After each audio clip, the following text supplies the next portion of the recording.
Good evening to all. On behalf of SRM Arts and Science College, Department of Biotechnology, it's my great pleasure to welcome each of you to this webinar on guidelines for the management of health and hygiene in COVID-19 pandemic. I'm grateful to our principal, Dr. R. Vasudevaraj, for his mentorship and support in conducting this webinar on COVID-19. We are entering the 8th week of a nationwide lockdown, and today India has a total cases of 96,000. So we have doctors and healthcare departments who are dealing with the first of its kind pandemic, and people from all walks of life have experienced a total change in routine, several changes in the way of work, how they communicate and socialize. So there are several aspects of COVID-19 pandemic that is overtaxing our mind. So this webinar was planned to talk about finding a way forward, how to deal with this new kind of challenges and understand the guidelines that must be followed during this period.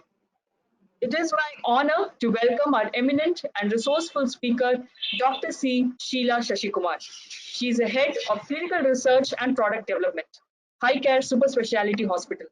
She has 28 years in academics and research, with an area of research expertise in clinical biochemistry, nanotechnology, molecular biology, natural products bioactivity. She has several laurels under her fleet, and I would like to mention a few of them here. She has 5 ongoing clinical research projects in the mentioned fields, several ongoing and completed projects as principal investigator. She has over 50 journal publications and book chapters. She is a remarkable person who has distinguished with an award of Professor E.P. Odum Gold Medal 2007 for commendable research activities from scientific advisor to Prime Minister. She is a part of 6 journals under various designations of editors and reviewer. She was a women coordinator and member of the Administrative Senate in 2008, Loyola College, Chennai. She has been the board member of Biotechnology University of Madras. She is a panel of the advisory board of Alpha Arts and Science College, Chennai. Member secretary in Animal Ethics Committee. She was in Frontier Lifeline, now at High Care Stem Cell Expert at MDRF. We are very happy that you can join us today, ma'am, and I'm sure all participants are waiting to hear from you. To engage the participants, we will be introducing poll questions which will appear on your screen. So when you see the questions, participants, you can click on the answers and we will share the results immediately. So that will, ma'am, our speaker will be posting the questions and you can answer accordingly. So for now, we'll be moving on to our speaker, Dr. C. Sheila Shashikumar. Hello, my voice is audible. Good evening, all. Yes, ma'am. Good evening, all. At the onset, I wish to express my sincere thanks to the management, Principal Vasu sir, Sharon, HOD of Biotechnology Department, and other staff members for providing me an opportunity to share my views on COVID-19 pandemic. Current situation is a difficult situation, but a divergent situation to handle. The take-home message from our COVID pandemic is we need to learn few things that is new, adapt to the environmental changes, practice, and cultivate as a habit. So in this webinar, we will be discussing on 2 aspects. Number 1 about the viral infection and number 2 about the general aspects of health and hygiene. So today our topic is guidelines for the management of health and hygiene in COVID-19 pandemic.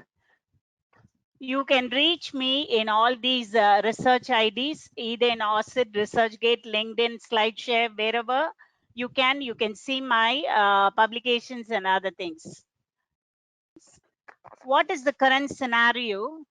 The current scenario about COVID-19 is it has rapidly affected our day-to-day life in health, social, and economic part. So it has demobilized the global economy.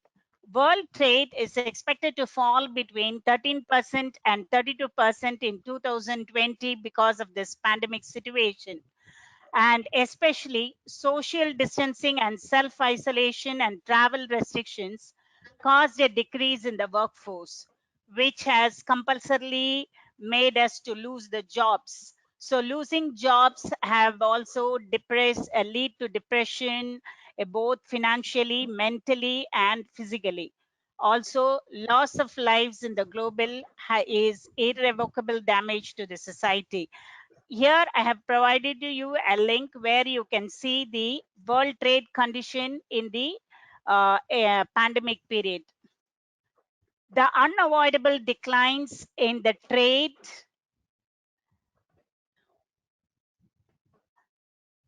will have a painful consequences on the household and business on the top of the human suffering caused by the distancing itself.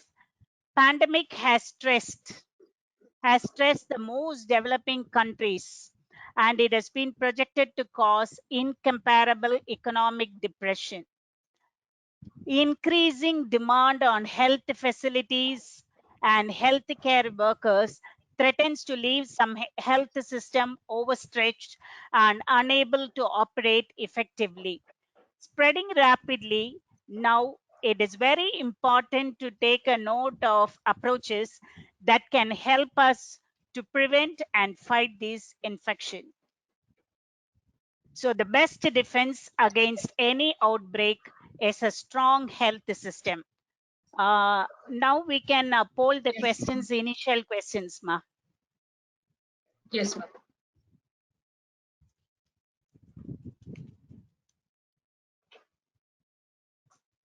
You'll be seeing a poll question on your screen.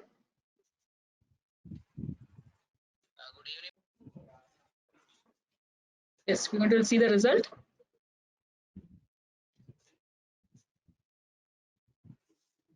Dr. Sheila, Yes, ma'am, they have the results have come. yes. 86% definitely concerned. 86% definitely concerned about their health. 13% little bit concerned, and 1% not at all concerned. 1% not at all concerned. Maybe this 1% will get concerned after this discussion. Okay. So the best defense against any outbreak is a very strong health system that we require. So to fight against this infection, the only way is to boost your immunity, improve your immunity so that you can be aware that you are free from infections. Coming to COVID-19, which is called coronavirus disease 2019. As we all know, we are coming across the social media every day. So we have a great input on the infection, about the virus, about the transmission, everything, and updating ourselves in the locality where there is a containment zone, red zone, green zone, orange zone, and all these details. Now, this COVID-19 is an RNA virus, typically a single strand RNA virus. So the viral genome, specifically, if you see here, it encodes for 4 specific proteins. Those proteins are spike protein or S protein. This protein is very important because it facilitates the entry of this virus into the host cell. And the next protein is called the N protein or the nucleoprotein, which forms the nucleocapsid. And the next protein is the membrane protein or the M protein, which forms the component of the membrane. And the other protein is called the E protein or envelope protein. Apart from this, you have the hemagglutinin esterase, which is also very important. Now, seeing about these proteins, why do you want to know about all these proteins? Because these proteins somehow manage and help the entry of the virus into the host cell. Now, the host cell, previously we thought it's a zoonotic from animal to animal origin. But after the Wuhan experience, we know that the transmission is happening between human to human. So direct transmission happens. So now you cannot call exactly as a zoonotic. Now, if you see here, when the virus is being transmitted either by direct transmission or by indirect transmission, what happens is that it enters into the host cell. So now this is how it can be through the direct transmission. And the unique pathogenesis of this infection is that It can infect both the upper and the lower respiratory tract. Now, before going into the pathogenesis or the mechanism of action, how do we understand its transmission, or what are the main routes of transmission? So, once it is confirmed that is from human to human, the transmission is happening between the droplets produced when an infected person coughs or sneezes containing the virus particles. So, the virus that is present in the droplets act as a direct pathogenic agents. So what are the two main routes? So direct route, it can be spreading from people, person to person who are nearby. That is a distance of 2 meters or within 2 meters. So that what happens is that the droplets that is coming out from the infected person could directly be inhaled, and then it can be taken into the lungs. Or the indirect route can be by touching a surface. So surface, I'll give you details in the later part of the slides. The surface can be anything, and the objects or the hand of the infected person. So remember, the first thing when the COVID pandemic happened, we are asked not to shake hands. Hugging, shaking, and all those things are being avoided because of this contact. So what is the main thing that we should adopt here is regular hand hygiene and cleaning of frequently touched surfaces will help us to reduce the infection. Now you understood the direct and the indirect means of transmission of this virus into the host. Now what happens into the host? The S proteins that I showed you earlier, here the S proteins, which are nothing but the glycoproteins, these glycoproteins will bind to the cellular receptor. What are the primary target cells in the case of host cells? The primary target cells are the pneumocytes and the enterocytes. So pneumocytes are nothing but the cells lining the alveoli or the air sacs of the lung. If there are actually two types of pneumocytes, type 1 and type 2. Type 1 facilitates the gaseous exchange, and type 2 is producing a lung surfactant, a lipid material.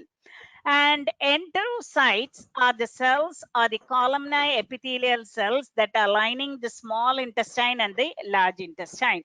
So when this virus enters into the host cell, the spike glycoprotein will facilitate the entry and help it to bind to the cellular receptor.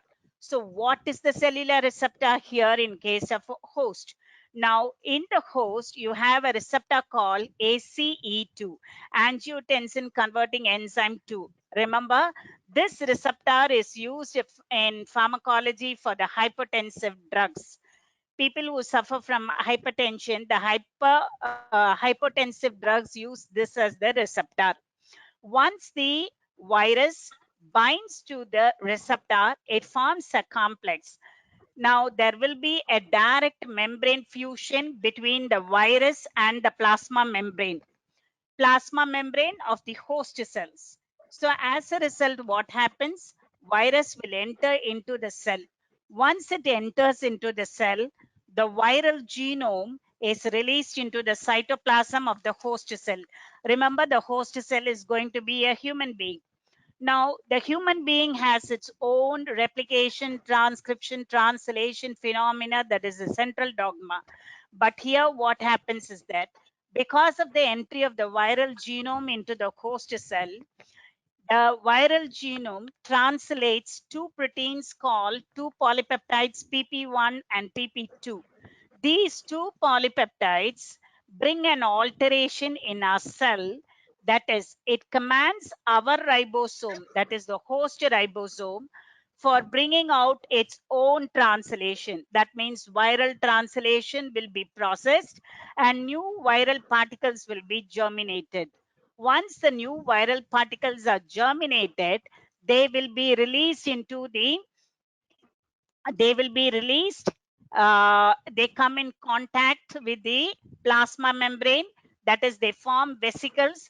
These vesicles come in contact again with the plasma membrane, and there will be a release of this viral particles. So This is the pathogenesis mechanism. But what happens if in case of severity? There is a phenomena called cytokine storm in COVID-19. What is this cytokine storm?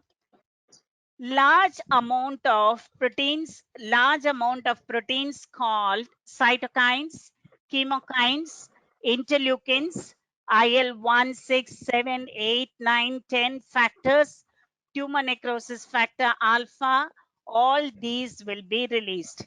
These proteins trigger the inflammation process. As a result, there will be hyperinflammation. It is not a normal inflammation, hyperinflammation. So as a result, when we suffer from an infection and inflammation, there are few proteins that are released as markers for us to identify, for our system to identify. So normally C-reactive protein, procalcitonin. Now, procalcitonin is a marker that is produced during the sepsis. Sepsis is an infection that is caused. Sepsis is produced by an infection, and there will be increase in the erythrocyte sedimentation rate.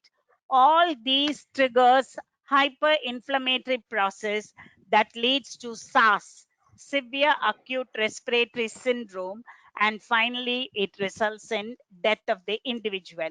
So this is called a cytokine storm in case of COVID-19. So if you see the pathogenesis, the lung is the most important thing. But once it crosses the lungs and reaches the oral route, it can bind with the enterocytes, as I said earlier. And there are reports that it is excreted in the fecal matter.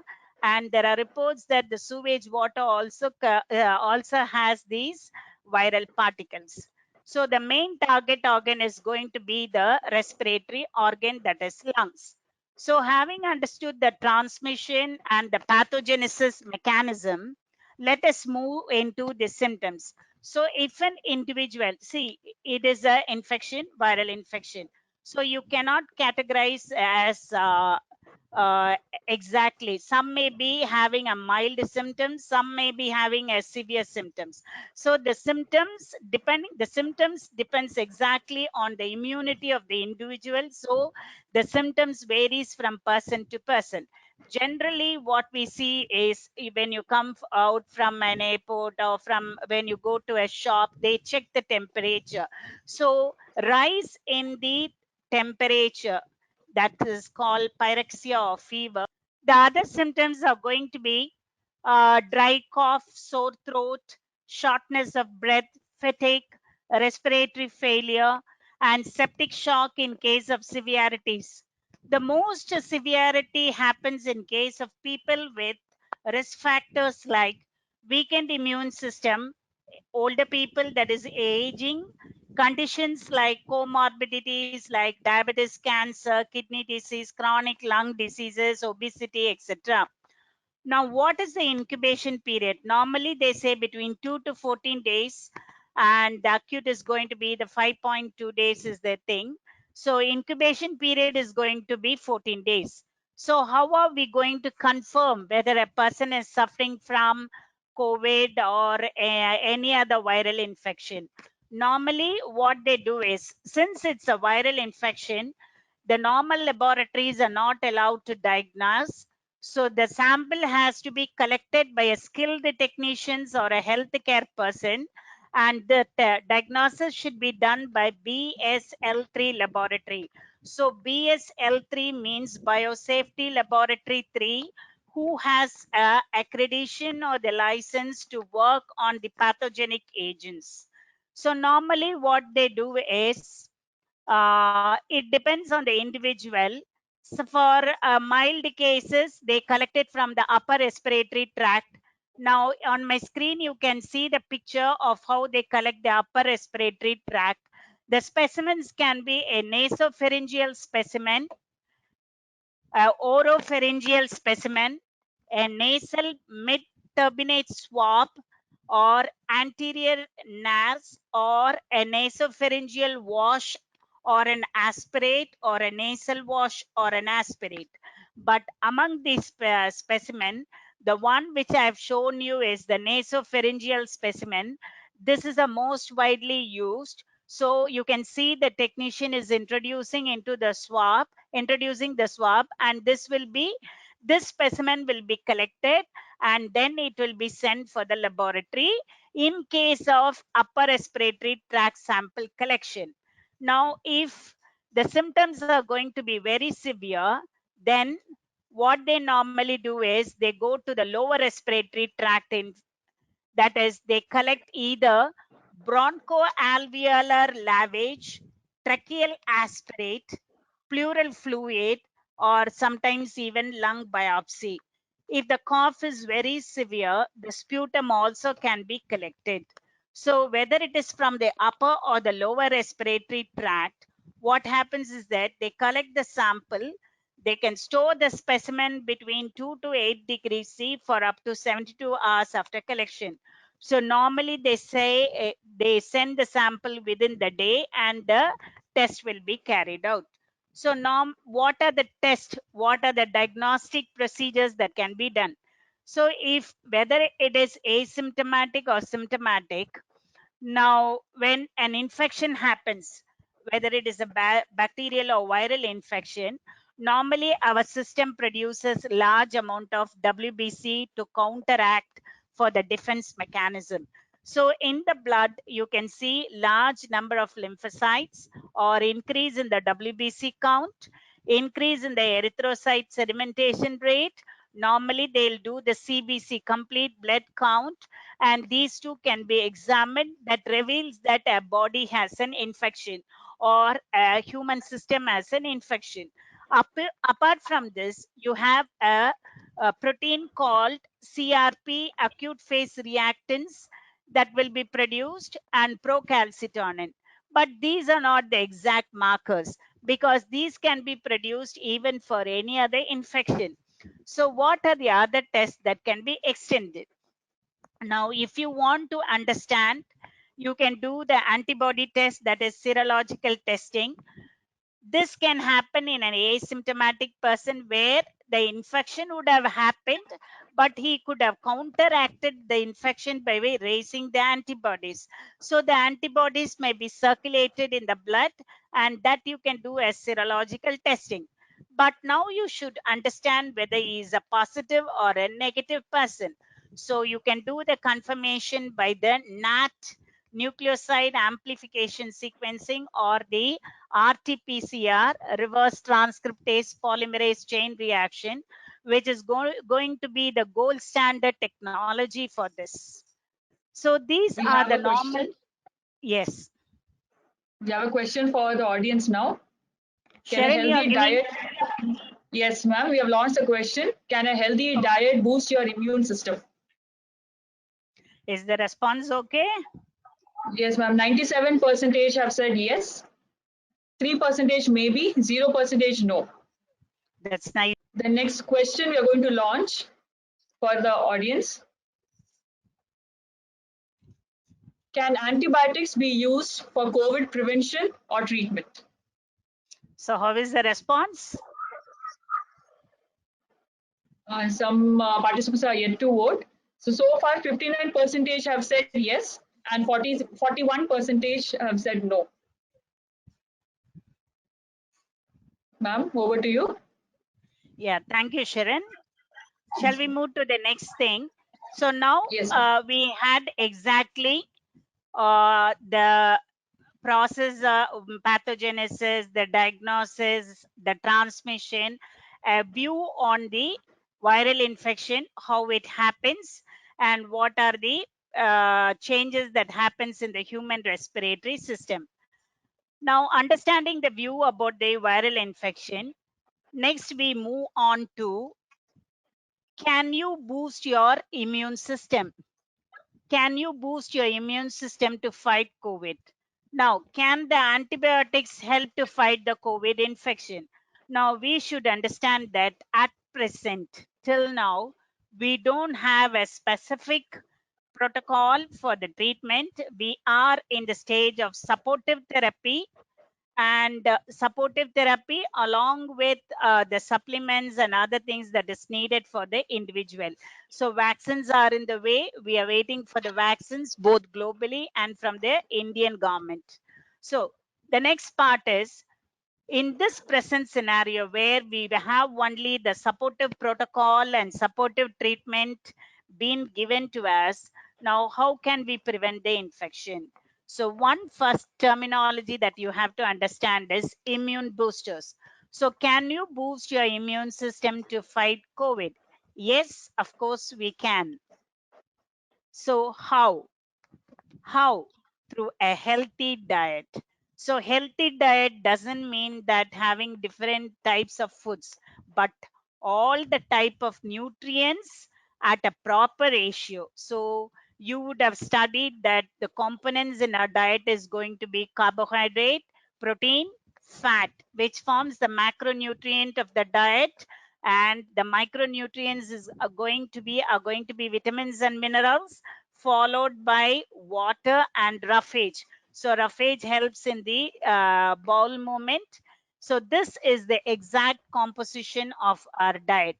A food should contain adequate amount of macro and micronutrients to enable the system to fight against any infection that is happening. So how it happens? So is nutrition concerned with the immunity? The WHO guidance on the diet, especially during the current pandemic, states that good nutrition is crucial for health, particularly in times when immune system might need to fight back. So this was the guidance given by the WHO, World Health Organization, when the current pandemic happened regarding the COVID virus. So nutritional status is a modifiable factor and a key element in the functioning and maintaining our immune system integrity. So immune system depends on adequate amount of nutrients, as I told you earlier, both macro and the micronutrients, with adequate amount of water that is required by the body. It is well stated that deficiency or insufficiency in the nutrients caused by the inadequate intake or reduced absorption. If you have an adequate intake, or there is some disorder that is there in your small intestine, especially in the absorptive region, or the bioavailability requires correction to properly maintain the immune system function. So these are the factors that may uh, interact for the reduced availability of the nutrients. The European Journal of Clinical Nutrition concluded that without adequate nutrition, the immune system is clearly deprived of the components needed to generate an effective immune response. So, whenever any pathogens enter into a system, it can be bacteria or viral or any foreign element that enters, the immune system acts as a defensive mechanism to counteract and maintain a healthy status. So nutrition during COVID pandemic. So nutrition during, so I gave you the general function of the nutrition and the immune system. What happens during, what is the nutrition, or how nutrition can counteract in this pandemic situation? So here what we were discussing about the healthy diet: eat plenty of fruits and vegetables. Here I was about to tell you, last time when I was presenting in a webinar, I gave a very important introduction about the role of vitamin C, vitamin D, and zinc. These three play a vital role as a agent which can boost up immunity, as an agent which can prevent the viral infection. So zinc especially is an important mineral that is required as an antiviral agent. So eat plenty of fruits, colored fruits which contain large amount of phytochemicals, and phytochemicals are going to be an antioxidant that can play a vital role as an antioxidant prevent the damage caused to the cell, and also help in the production of antibodies. Eat fresh and unprocessed food every day. This is very important. Fresh fruits and unprocessed foods are required. Consume a diet rich in whole grain, nuts, and healthy fats such as an olive, sesame, peanut, or other oils rich in unsaturated fatty acid. Since this viral infection began, we were asked not to go out. So it's a lockdown. So we started to eat at home.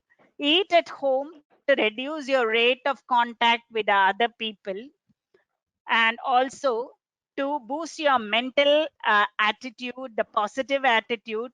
Cooking and eating together is a great way to create a healthy routine, strengthen the family bonds, and having fun. Eating at the right time is very important. Eat foods rich in vitamins. I told you, vitamins and minerals. C, A, and D, and zinc are the immune boosters. Now, I'm working along with Dr. Mohanasundram. He's working in a COVID thing where the COVID infected people are being given as a supplementary therapy of vitamin C, vitamin D, and zinc. C and zinc is given. Prophylaxis treatment for 10 days can be taken by using vitamin C as a supplement 500 milligram and zinc about 150 milligram. So these are called as immune boosters. Get enough sunlight to meet the vitamin D requirement. So the question arises, how in the lockdown, how to go out and get the sunlight. Now, if you are in a terrace, you can get it, or simply open the window and get exposed to the sunlight. So when sunlight falls on the screen, we all know the process of vitamin D happening. So we need large amount of cholecalciferol. So if cholecalciferol is available, calcium uptake also happens. All these are interlinked. Stay hydrated. So proper nutrition and hydration are very vital signs that is needed. So drink enough water every day, 8 to 10 cups of water per day. Eat moderate amounts of fat and oil, and avoid industrially produced trans fats. Now, remember, these trans fats are used around the pizza and other fast foods. So they use this trans fat. Now, these trans fat are not good for the health. Limit your daily intake of salt to less than 5 gram. 5 gram is approximately one bigger teaspoon. Who recommends? What is the recommendation of who? Eating 2 cups of fruits and 2.5 cups of vegetables and 180 grams of grains and 160 gram of meat and beans. So all these forms, so it depends on the availability. Again, the factor play a very important role. Availability of the substances are main. Now, even if your nutrition is proper, lifestyle factors has to be controlled. For example, not smoking, eating too much, all these lifestyle factors has to be controlled in order to get a proper health. Now, these are some of the trials that is going on very actively. You can see the link for vitamin C as a supplementary therapy. You can see the trials, vitamin D, zinc, and the last part is I have given a collectively a hyperlink where if you go, you can view what are the clinical trials that is coming across on globally for the COVID infection. So I want to stress that vitamin C, D, and zinc is very important along with the others. So coming to the next part, having understood about the knowledge of nutrition, how it plays a vital role in the immunity. So in the kitchen, how are we going to say safeguard ourselves? So what happens in the kitchen and how are you going to proceed? Wash your hands thoroughly before preparing any food. You suppose you are not a veggie and you are a non-veg person. What happens is that you need to use a separate chopping board to prepare the uncooked meat and fish. cook food to the recommended temperature, especially for the non-veg items. So if you're going to use a perishable items, remember these perishable items have to be immediately stored in the refrigerator or it is frozen. Pay attention to the products, especially note down the expiry dates and then take it up. Avoid building up of refuse. This is very important. Building up of refuse, which could attract the pest. So pest can be even the cockroach, which is the main pest in the kitchen, which can also be a vector for other disorders apart from the viral infection. Avoid placing unwashed milk packets or sachet in the refrigerator or pouring the milk into the vessel without washing the pack first. So ensure that your children and elders do the same process of washing their hands before and after, and always use clean utensils and plates. So these are the some of the guidelines that has to be adopted specifically in the kitchen. Now, once you go to the grocery shop or to the market, what are the things that you have to follow? So after getting fruits and vegetables, especially manage your plan for going to the market at odd hours to decrease the social contact or the physical contact with the others. Then wash your hands as soon as you reach home, and then wash your fruits and vegetables thoroughly under running water. So running water is fair enough. Now if you're going to use onions alone, you can keep it in the sunlight, so sunlight also can be used to cleanse it. Definitely do not use a soap or detergent or any disinfectant to wash your vegetables, which can lead to health hazards like vomiting, diarrhea, etc. So washing under running water is more than enough. Now, if you're going to grate greens, greens can be dipped in a bowl of water, and to the bowl of water, you can add salt or turmeric, and then you can dip it for some minutes and then wash it off. You can use a colander, so for washing grapes and berries, and colander can be used. Remove any unnecessary packaging and dispose into the waste bin with a lid.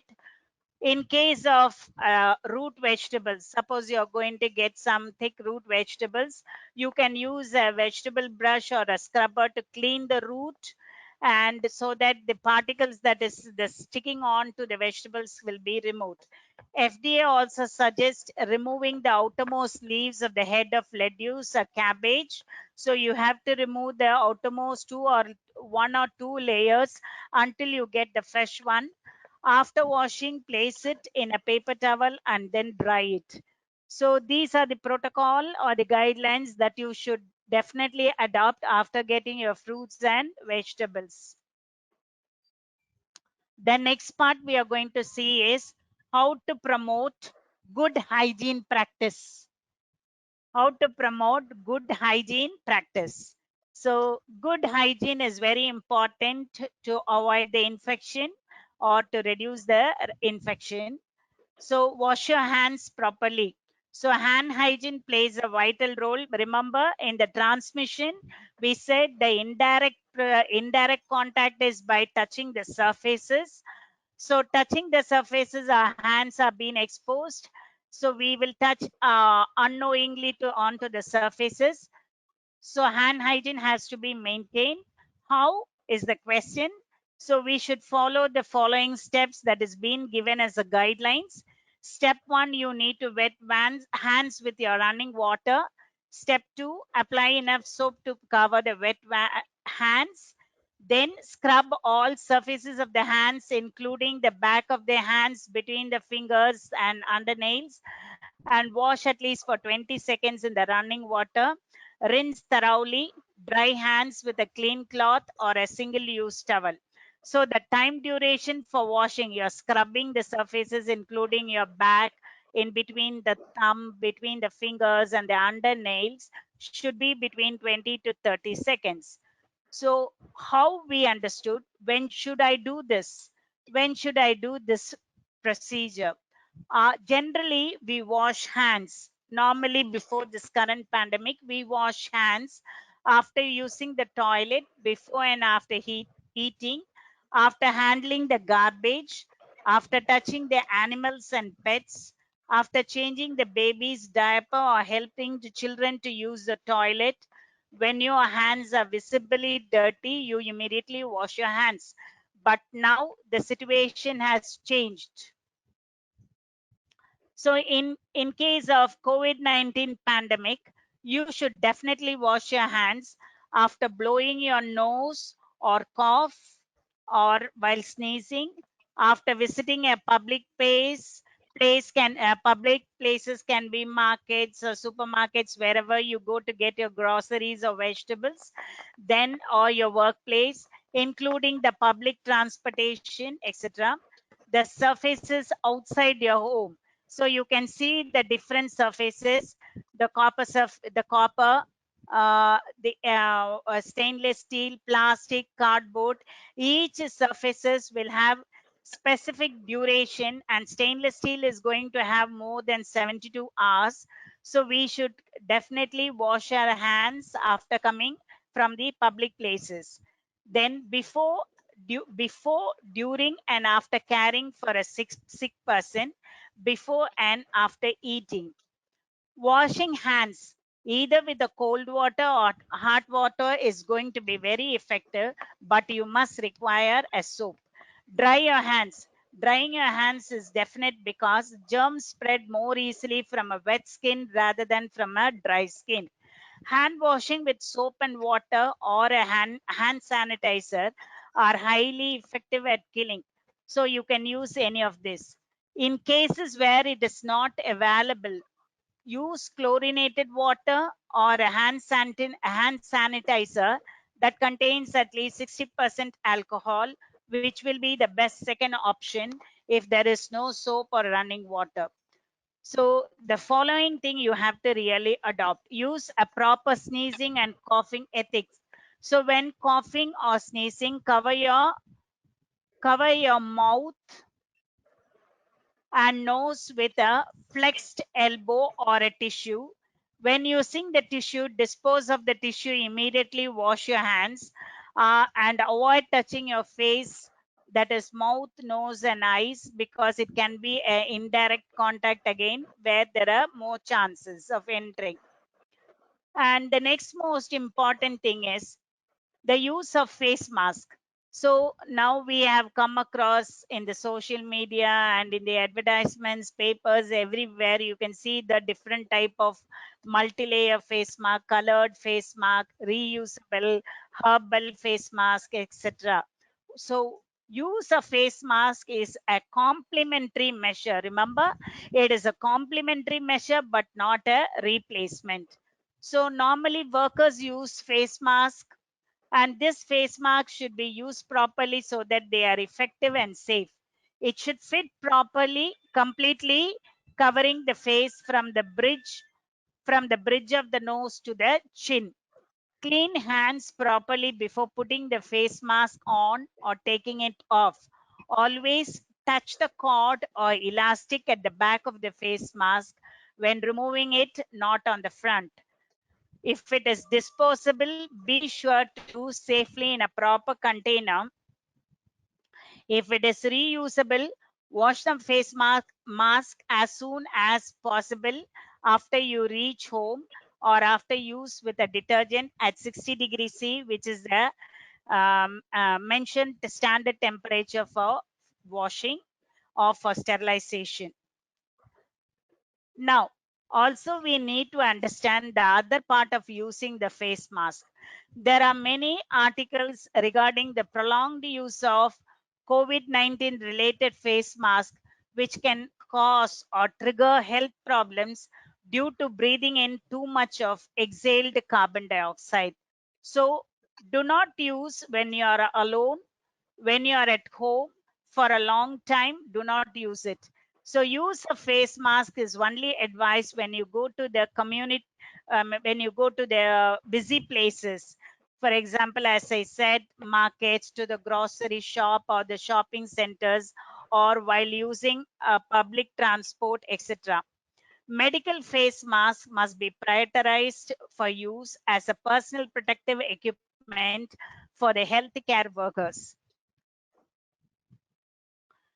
So we are coming to the very important part of our lockdown thing is how are you coping up with the stress of the COVID-19 pandemic? We are not allowed to go out. We are not allowed to go meet our friends. So there are many hurdles. So how are you coping up with your stress of COVID-19 pandemic?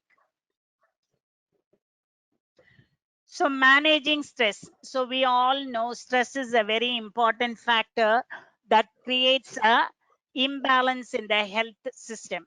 So they raise uh, flight and fight hormones like epinephrine and non-epinephrine, which is going to create a different scenario and leads to alteration in the metabolism and also in our health system. So we need to manage our stress. So, what are the factors that we need to adopt while managing the stress? Number one, we should do a regular exercise. So, in an aerobic exercise, indoor can be adopted. So you're not allowed to go outside. So, walk in on your terrace, walking, climbing the stairs, playing with the children. Stretching exercises can be very useful to manage the stress. Next, very important thing is yoga. Yoga is advised as an exercise that helps both body and mind. So, I have given you the hyperlink of our Ayush, where you can see the go to this hyperlink. They have given you all the details about the natural substances, natural foodstuffs like ginger, everything that can be used in what ratio, and also regarding the awareness of COVID, they have projected in the Ayush government website. You can come across that to understand the role of Ayurveda and Siddha and all those things in this current situation. The next very important part is step away from the media if you are overwhelmed. That is, you decide how much of news or the input of the things you require, you decide and step away which you don't feel it to listen it. Take a break. So take a break is a very important factor for people who are working professionally at home. So working from home also is a pressure. So when you are sitting continuously on the chair, please take a break. Break in the sense that you can walk, play with the puzzles, read a book that you wish, reorganize when you find time, and reorganize your home. Enjoy the work that you do. For example, if you're going to do cleaning of your room, enjoy it and do it. So it helps you to remove the negative emotion from yourself. So emotional any stress can be avoided. And the other most important part is due to lockdown, some of them may be in an isolated thing. You are not able to meet your friends, or sometimes you are being away from your family members. You may be away from the country. So in that case, always stay connected with your family members, friends, and relatives. So we now have a very a technological era where you can use your mobile, and all of us mostly have Androids. So you can connect yourself with your WhatsApp or any other social link or email or Skype or video conferencing, etc. can be done so that you can speak with your family members, so that your isolation part can be reduced. That is, stress created by your isolation can be reduced. So this is very important to reduce the stress and depression which is created due to unwanted fear, that is due to the isolation. Get enough sleep. Optimal sleep is very important to reduce the stress. Sleeping, the sleep wake rhythm is very important for the body to stay healthy. So sleeping pattern, it is advised 7 to 8 hours for the adults and 10 hours for the children and teenagers. And these people who have 7 to 8 hours or 10 hours for the children are less likely to be at risk of any viral infection. So if you sleep well, get enough sleep, your system becomes healthy. and stress also can be avoided. Do not overeat or eat unhealthy diet. Because of stress, another important phenomena that comes in picture is overeating. Stress due to overeating due to stress, which is called as emotional eating, which can create obesity in the person. So you have to avoid, so you have to change by doing some other activities so that emotional eating can be avoided. Discover ways, plan plan things to express your talent. Since you're now in a lockdown, you can also think about expressing your talents by writing articles in the journal if you are a research oriented person, or you can write about your success in your life or even failures of a life, which will help to be a positive attitude for the others, or blogging, painting, giving cookery tips. All those things can be done so that we can discover ways to make us healthy and active. Avoid paranoia, distract yourself from negative emotions. So negative emotions are going to be the killer. So how can you distract yourself? According to your environment, you can manage and plan. Watch TV shows, entertain yourself. Gardening can be done. So according to the environment, you can adopt that. Quiz, participating in a quiz, participating in a webinar, or in participating in interactive sessions. All these things can be done. Watching cartoons. So if you have younger kids, you can watch cartoons along with the children, and you can listen to music, which is going to be a very important um, a very important music is very important for activity of the brain. So whenever we are feeling angry or irritated, first calm yourself, count back from 10 to 1. So that what happens, our hormones level come down and we will feel ourselves calm. Practice mind exercises. The very important exercises and a simple exercise that you can adopt is a flame test or candle test. Candle can be placed in front and mind concentration exercise can be done.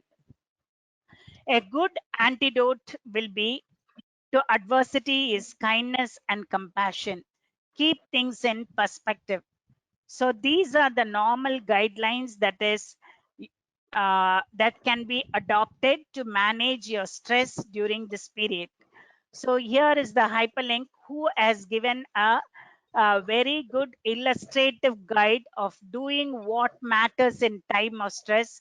You can go to this link and you can download this guide. So this guide will give you some very important management plans that will help us to manage our stress. If you are experiencing stress, you're not alone. Right now, there are many other people in your community and all around the world who are struggling with stress. So we will help you to learn practical skills for dealing with stress. So this is what they have given. Enjoy a journey of learning how to do what matters in times of stress. Please go across this. It's a very important guide that I have downloaded. It's very useful. And now many of the there is relaxation in some guidelines during this lockdown. 50% of the people have asked to go for the job, and both private and public as government institutions has asked the employees to come back. How are we going to manage at workplace? This is again a very important task, because once you get into the professional work, how to practice the hygiene. Since you're going to come back to the home, you should not be a carrier. So what are the guidelines that you need to adopt at the workplace? So simple ways to prevent the spread of COVID-19 in your workplace. Make sure your workplaces are clean and hygiene. Surfaces like desk tables, your computer, keyboards, telephones, etc. needs to be wiped with a disinfectant regularly. promote regular and thorough hand washing, put put sanitizing hand rub dispensers in prominent places, display posters promoting hand washing. So we do not know see we are not in a continuous practice of washing our hands often. So display the posters here and there to promote the hand washing so that the employees can see those posters. They can remind themselves of washing their hands regularly. So promote, next one is promote good respiratory hygiene in the workplace. So good respiratory hygiene can be managed by displaying again posters. Posters are displayed just to remind ourselves, just remind us that we can do it. Ensure that face mask and or paper tissues are available adequately at the workplace. Promote the message that people need to stay home if they have some symptoms, mild symptoms like sore throat, fever, cough, sneezing, watery eyes, etc. So if there are any of these symptoms, you can ask them to stay at home. They can, you even do the work from home, and so that you can avoid the spread of these flu like symptoms are happening. Refrain yourself from unnecessary travel, both local and international. So the organization should not stress on the employees to travel both local and international, which is going to be again a problem. Continuous routine environmental cleaning and consider additional measures.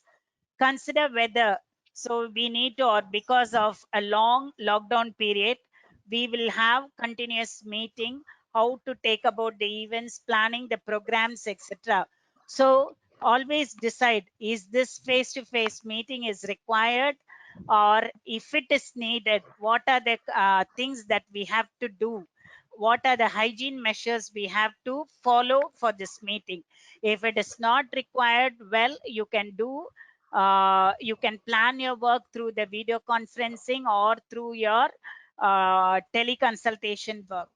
So online event can always be adopted for all these things. Make sure of a good ventilation system. A good ventilation system is required for a person who is working in a workplace. Remain staff always not to share their cups, glasses, dishes, and cutleries. Remove the magazines and papers in the waiting room. Clean objects that are touched frequently. Also, the organization or the institution should develop a plan of what to do if someone suddenly becomes ill or a suspected COVID-19 is there. So the hyperlink here I have given is from the who has given a guidelines, what are the things that they should be, that should be done in the workplace to meet the person if suddenly has a COVID like symptoms. So understanding, so I have given collectively the guidelines to maintain your health, to maintain a good immune system, to maintain your hand hygiene, respiratory hygiene, managing inside your home, managing stress, and managing the things outside or in your workplace. So having clearly understood, we should follow these guidelines in order to prevent the chain of infection that is happening in our place. What my hospital does in this COVID situation. So as you are, Sharon, am I audible? Yeah, yes, ma'am. Just for 2 seconds it was on. You're audible, ma'am. Okay. So I'm working in a diabetic foot ulcer hospital, which is a super specialty hospital located in Arumbakam. So diabetes, we all know diabetes is an important comorbidity, and it is a common problem in India, not India, globally it is going to be a common. a lifestyle disorder or metabolic disorder or disorder due to obesity and all those things. Whether it is type 1 and type 2, we always come across type 2, which is going to be 80% in the world population. Now, in case of diabetes, if the diabetes is not managed properly, if the sugar level, both fasting as well as postprandial, if it is not maintained properly, the metabolism is altered and it can lead to 15 to 20% of the total population, that is diabetic population, may come across the diabetic foot ulcers. So ulceration happens in the foot, which is called the lower limb disorder, and as a result what happens, sepsis followed by amputation. So how are we managing in this COVID stress? So minimizing healthcare provider risk in operating room during COVID-19, tips and tricks. So this has been followed in our hospital.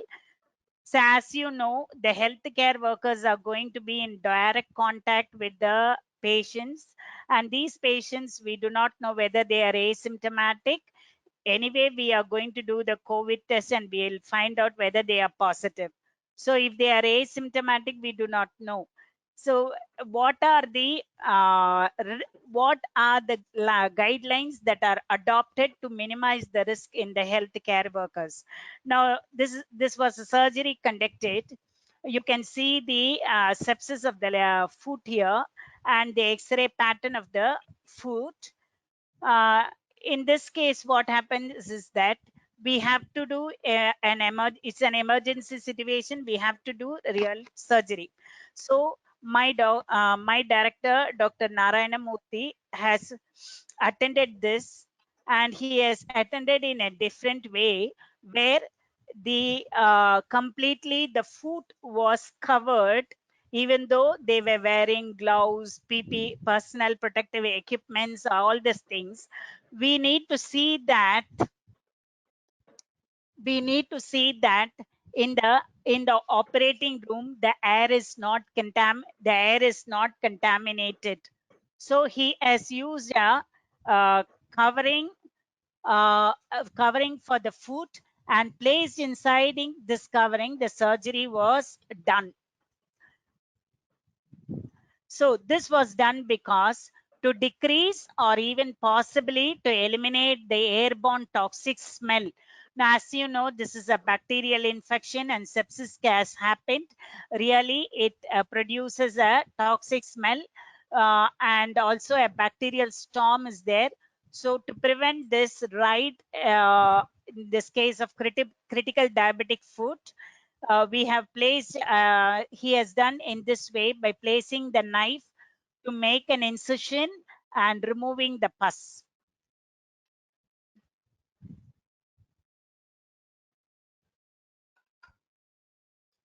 So this is one way of preventing the possible risk that can happen, or reducing the risk that can happen to the healthcare workers. So this is how it has been done in a hospital.